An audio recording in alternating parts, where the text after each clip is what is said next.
정숙은 가슴 한구석이 두근거리는 것을 느꼈다.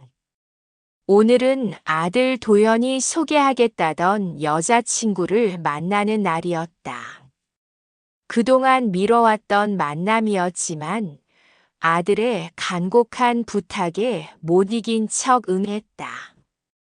강남의 한 고급 이탈리안 레스토랑 앞에서 도현과 그의 연인을 기다리던 정숙은 멀리서 걸어오는 두 사람을 보며 놀라지 않을 수 없었다. 아들 옆의 여성은 요즘 드라마에서 자주 보던 얼굴이었다. 신예 배우 유서현. 밝고 순수한 이미지로 시청자들의 사랑을 받고 있는 스타였다.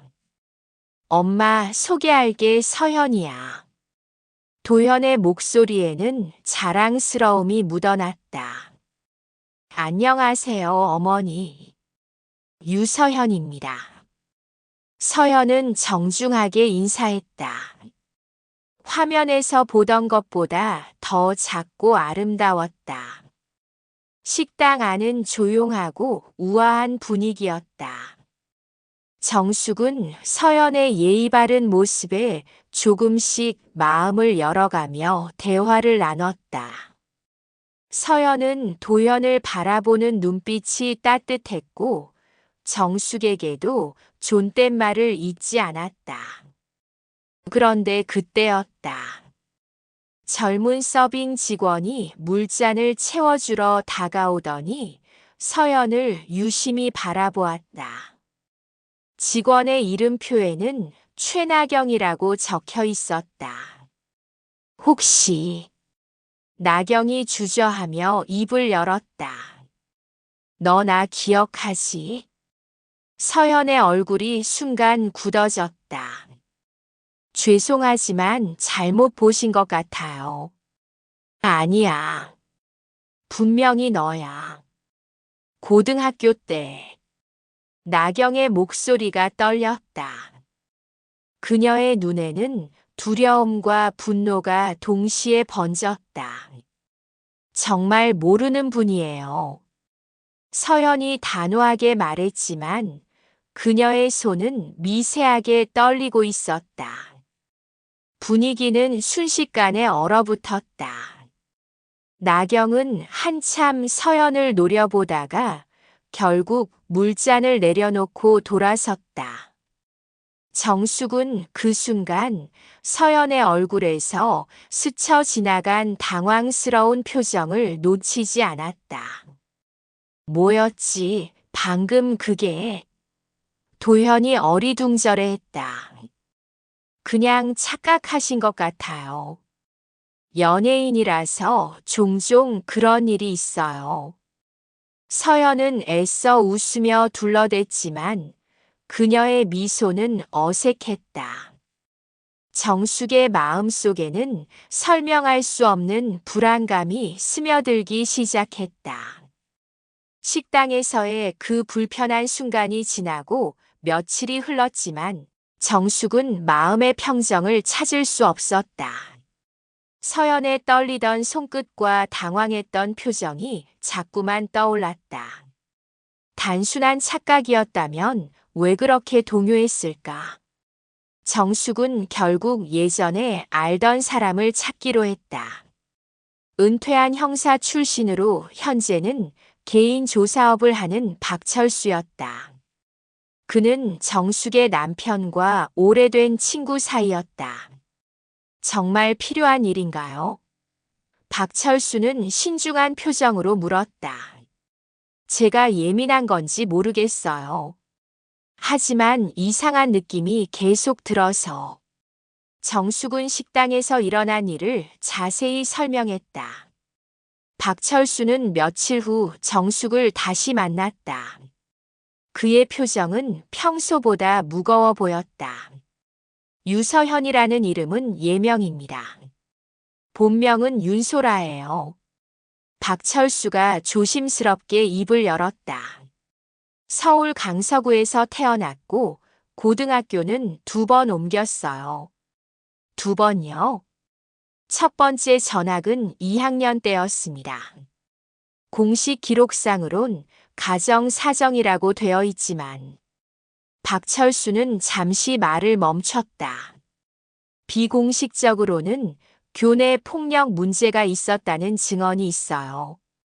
정숙의 가슴이 철렁 내려앉았다. 어떤 종류의 폭력인가요? 주로 심리적 괴롭힘이었던 것 같습니다. 몇 명의 학생들을 대상으로요. 당시 담임교사도 기억하고 있었지만 증거가 명확하지 않아서 징계는 없었다고 하더군요. 피해 학생들은 어떻게 됐나요? 그중 한 명은 지금 서울에서 꽃집을 운영하고 있어요. 김다영이라는 분입니다. 박철수는 메모지를 건넸다.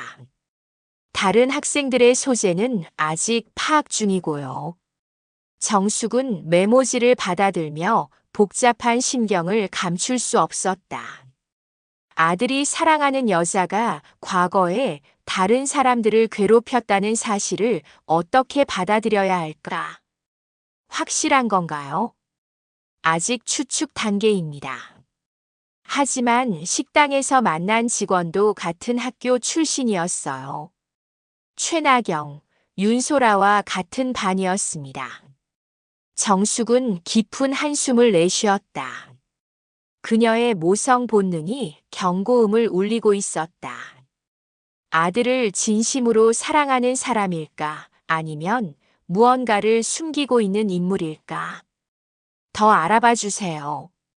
정숙의 목소리는 단호했다. 제가 알아야 할 진실이 있다면 끝까지 확인하고 싶어요. 박철수는 고개를 끄덕였다. 진실은 때로 아프지만 모르고 지나가기엔 너무 중요한 문제였다. 정숙은 박철수가 알려준 주소를 들고 마포구의 한 골목을 찾았다. 다영이네 꽃집이라는 소박한 간판이 눈에 들어왔다. 유리창 너머로 보이는 꽃들은 정성스럽게 관리되어 있었지만 가게는 그리 크지 않았다. 문을 열고 들어서자 20대 후반으로 보이는 여성이 카운터에서 고개를 들었다. 김다영이었다. 그녀는 마른 체격에 조용한 인상을 가지고 있었다. 안녕하세요. 꽃을 사러 오신 건가요? 다영의 목소리는 작고 조심스러웠다. 실은 정숙은 어떻게 말을 꺼내야 할지 망설였다. 박철수 조사관님을 통해서 연락을 받으셨을 거예요. 다영의 얼굴이 순간 굳어졌다. 아, 그 일로. 그녀는 주위를 둘러보며 가게 문을 뒤로 돌리고 닫았다. 잠깐 기다리세요. 둘은 가게 뒤편의 작은 휴게 공간에 앉았다. 다영은 한참 동안 말을 잇지 못했다. 정숙은 그녀를 재촉하지 않고 기다렸다. 처음에는 말하고 싶지 않았어요. 다영이 마침내 입을 열었다. 너무 오래된 일이고 이제 잊고 살고 싶었거든요. 무리한 부탁인 걸 알아요. 하지만 윤소라요. 다영이 그 이름을 부르자 손이 미세하게 떨렸다. 고등학교 2학년 때 같은 반이었어요. 처음엔 친하게 지냈죠. 다영은 천천히 기억을 꺼내기 시작했다. 어느 날부터 달라졌어요. 제 노트를 빌려간다며 가져가서는 돌려주지 않았어요. 숙제도 대신 해오라고 했고요. 선생님께는 말씀드렸나요? 했어요. 하지만 소라는 워낙 똑똑하고 예뻐서 선생님들한테 인상이 좋았거든요. 친구끼리 도와주는 건데 뭐가 문제냐고 하시더라고요. 다영의 목소리가 점점 작아졌다. 가장 힘들었던 건 화장실에 가둬두는 거였어요. 쉬는 시간에 화장실에 들어가면 밖에서 문을 잠가버리는 거예요.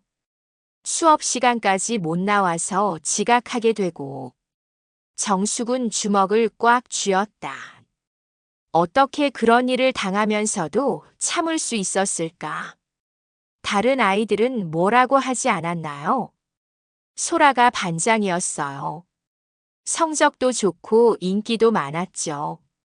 저는 존재감 없는 아이였고요. 다영은 쓴웃음을 지었다. 누구도 제 편이 되어주지 않았어요. 지금도 그때 일로 힘드세요? 다영은 가방에서 약통을 꺼냈다. 불안장애 때문에 약을 먹고 있어요. 사람이 많은 곳에 가면 아직도 숨이 막혀서요. 정숙의 마음이 아팠다. 이 조용하고 선량해 보이는 여성이 그런 고통을 겪었다니. 왜 지금 말씀해 주시는 거예요? 혹시 다른 누군가도 똑같은 일을 당할까 봐서요. 다영이 정숙을 똑바로 바라보았다. 그 사람이 변했을 수도 있지만 어둠 속에서 혼자 괴로워하는 사람이 또 있을까봐 무서워요. 정숙은 다영의 손을 꼭 잡았다. 용기를 내서 말해줘서 고마워요. 그날 밤 정숙은 확신했다. 이 아이를 내 며느리로 받아들일 수는 없다고. 정숙은 며칠을 고민한 끝에 아들 도연을 불러냈다. 어떻게 말을 꺼내야 할지 막막했지만 진실을 알린 것이 옳다고 생각했다. 엄마, 갑자기 왜 이러세요? 도연은 어머니의 심각한 표정을 보고 당황했다. 도연아, 엄마가 조사해 본 것이 있어. 정숙은 조심스럽게 입을 열었다. 서현이에 대해서. 조사요? 무슨 말씀이세요? 정숙은 박철수의 조사 결과와 김다영과의 만남에 대해 차근차근 설명했다. 도현의 얼굴은 점점 굳어져 갔다. 말도 안 돼요, 엄마. 서연이가 그런 사람일 리 없어요. 도현은 고개를 저었다. 누군가 악의적으로 꾸며낸 얘기일 거예요. 그날 저녁 도연은 서연을 만나 어머니의 말을 전했다. 서연의 반응은 예상했던 것보다 격렬했다. 이게 뭐예요? 서연의 목소리가 떨렸다. 어머님이 저를 뒤에서 조사하셨다고요. 서연아, 진정해. 엄마도 어쩔 수 없으셨을 거야. 어쩔 수 없다고요. 서연의 눈에 눈물이 고였다. 저는 도현 씨를 진심으로 사랑해요. 그런데 이런 식으로 의심받아야 하나요? 서연은 흐느끼기 시작했다. 질투에 눈먼 사람들이 꾸며낸 얘기예요. 예전에 저랑 사이가 안 좋았던 애들이 복수하려고 하는 거라고요. 도연은 서연을 안아주며 달랬다. 하지만 마음 한편으로는 의문이 들기 시작했다. 며칠 후 박철수는 더 많은 자료를 가져왔다. 다른 피해 학생들의 증언과 당시 학교 관계자들의 기억들이었다. 그리고 결정적으로 서연이 부모님에 대해 거짓말을 했다는 사실도 드러났다. 부모님이 돌아가셨다고 했는데 실제로는 살아계시다고요? 도연은 믿을 수 없다는 표정으로 물었다. 경기도에서 작은 가게를 운영하고 계세요. 연락도 끊지 않았고요. 그날 밤 도연은 서연을 다시 만났다. 이번에는 단호한 모습이었다. 서연아, 왜 부모님이 돌아가셨다고 거짓말했어? 서연의 얼굴이 순간 굳었다. 그건. 그리고 고등학교 때 일도 사실이야. 도연의 목소리가 차가워졌다. 왜 자꾸 숨기는 거야? 그때 서연의 표정이 완전히 달라졌다. 눈물로 젖어 있던 눈빛이 차갑게 변했고 입가에 냉소적인 미소가 떠올랐다.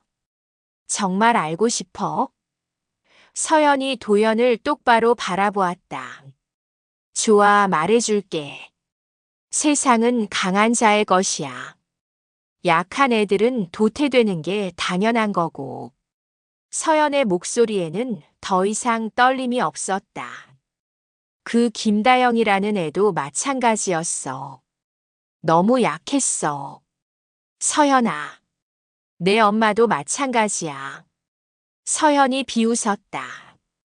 약한 사람들은 날 이해 못해. 왜냐하면 세상이 어떻게 돌아가는지 모르거든. 도연은 지금까지 알던 서연이 완전히 다른 사람이었다는 것을 깨달았다. 사랑했던 여자의 진짜 모습은 이토록 차갑고 무자비했던 것이다. 서연의 본 모습을 확인한 후 도연은 크게 상처받았지만 정숙과 함께 옳은 일을 하기로 결심했다. 더 이상 서연의 가면 뒤에 숨은 진실을 방치할 수는 없었다. 정숙은 김다영과 다른 피해자들을 만나 함께 언론에 제보하기로 했다. 처음에 다영은 공개적으로 나서는 것을 두려워했다. 정말 괜찮을까요? 서연 씨는 유명한 배우인데. 다영의 목소리는 여전히 떨렸다. 이제 그만 숨어 살지 마세요. 정숙이 다영의 손을 잡았다. 당신이 용기를 내면 또 다른 피해자들도 힘을 얻을 거예요. 며칠 후 한 시사 프로그램에서 신의 배우의 숨겨진 과거라는 제목으로 방송이 나갔다. 김다영과 다른 피해자들이 얼굴을 공개하며 당시의 일들을 증언했다. 박철수가 수집한 객관적 자료들도 함께 공개되었다. 윤소라, 현재의 유서연은 저희를 지속적으로 괴롭혔습니다.